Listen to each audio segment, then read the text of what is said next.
So ayan, ito ako ulit sa sa 3406 na Caterpillar. Yung nasira yung yung camshaft.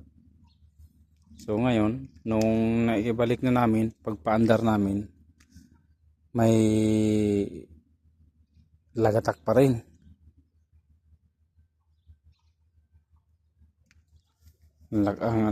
Hindi na siya hindi na siya kagaya nung dati na sobrang nagbawas yung lagatak pero abnormal yung ng makina.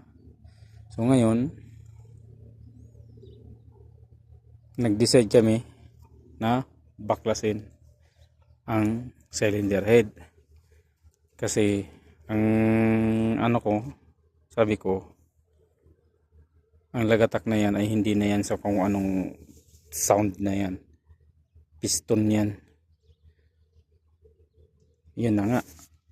So yung number 5. Ayan. Binunot na yung number 5.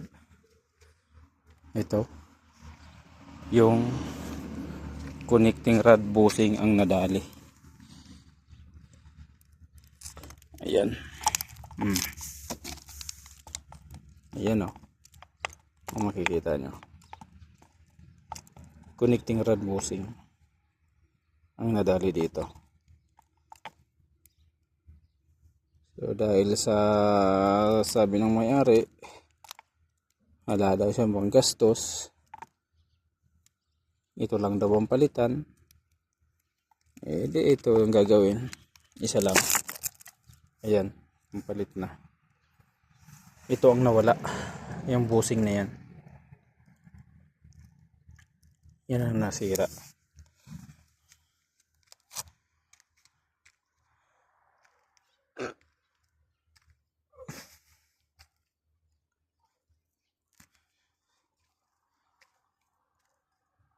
Yung lahat ng niyan, yung 5 piston is okay naman.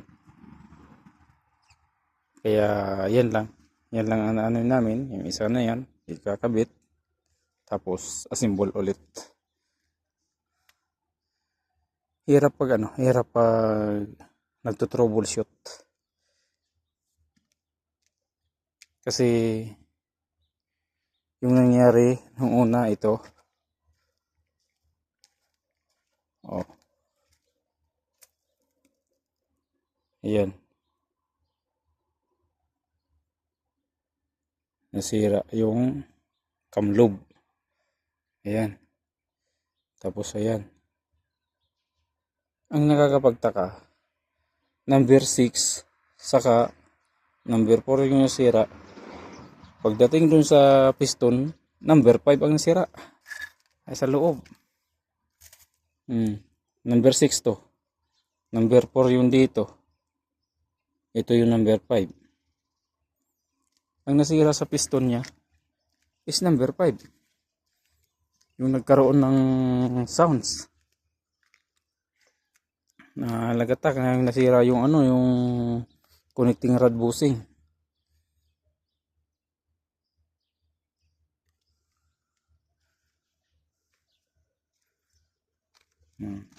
Yan ang sa pagtutrobol. Yan ang hirap sa pag nagtutrobol. Kasi dapat hindi mo naman makukuha lahat na isahan. Kaya maano mo talaga pa isa-isa. So kailangan tiyaga. Ano sa ginagawa.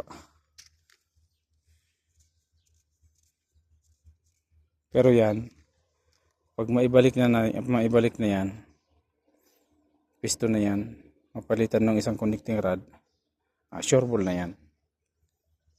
Tapos ang nakin yan.